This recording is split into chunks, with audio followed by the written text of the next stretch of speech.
Welcome back to Daily Flash. KSA Entertainment believes in helping our communities by turning a bright spotlight on awareness initiatives. September is Suicide Prevention Awareness Month, and our next guests have decided to go public with their very personal story. Please welcome Dr. Aimee Duffy and her daughter Madie Duffy to Daily Flash. Good to see both of you. Thank you so for much. coming in. Thank you. This is a tough subject. It's not an easy one to discuss. Madie, let me start with you. When did you first start having thoughts of suicide? When I was 13, I started cutting myself and really strongly thinking about taking my own life. I never knew it was going to be as scary as it became until I was in the back of that cop car getting driven to the mental institution.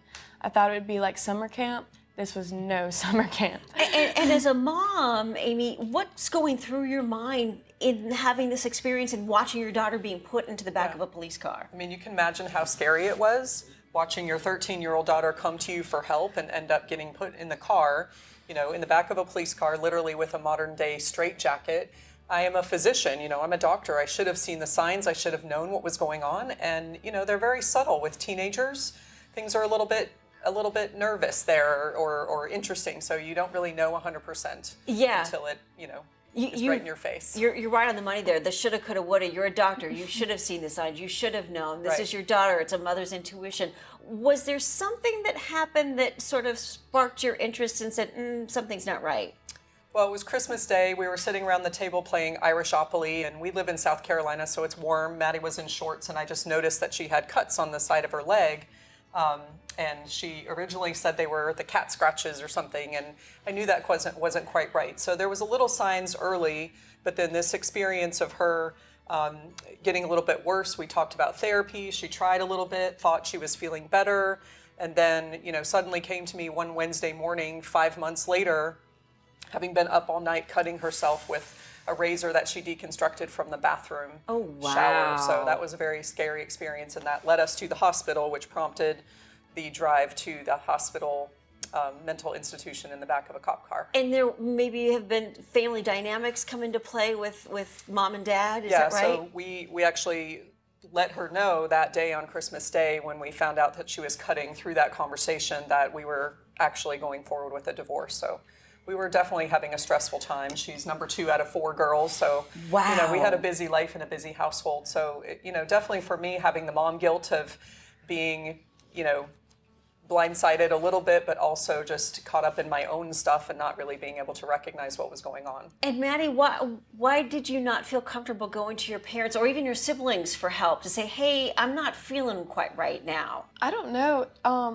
It was 7th, 8th grade, so everyone else was doing it too. Okay, so there's social pressure. Yes, yeah. Okay. I was following the cliche, not so much with the cutting, but like kind of acting sad, posting sad stuff on my Snapchat story, kind of all hit all at once, and just following. And did you social, feed off of that? You know, because I think a lot of times people go to social media if they're feeling sorry for themselves because they want attention. Was that kind of what you were doing? Definitely. I was feeding off of all the other negative that I was making myself. Which made it even worse, Made right? it even worse.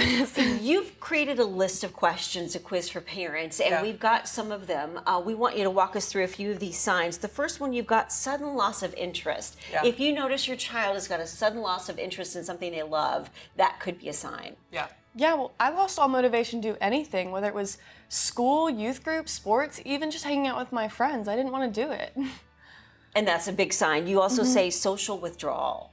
Yeah, so in the same boat, I noticed Madie staying in her room a lot, not really wanting to be part of the family events. You know, we're having dinner, do you want to come up?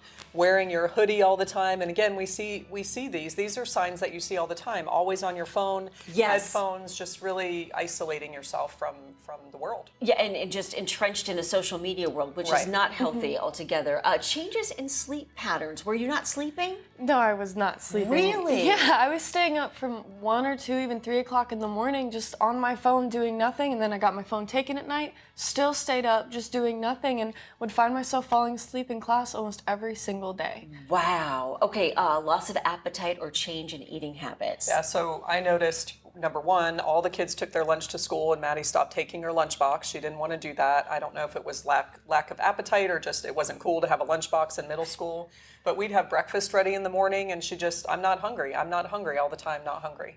Gosh, and you've also got a couple of other ones on the list. Decline in academic performance and loss of interest in personal hygiene. Yeah, I was a straight A student in the 7th grade. And Maddie, and, really? and in my 8th grade year with 3 C's and a super low B. Wow. Okay, what's the message you want people to take away from your book, Why Can't She See Me? But really just for people to recognize that this is not uncommon.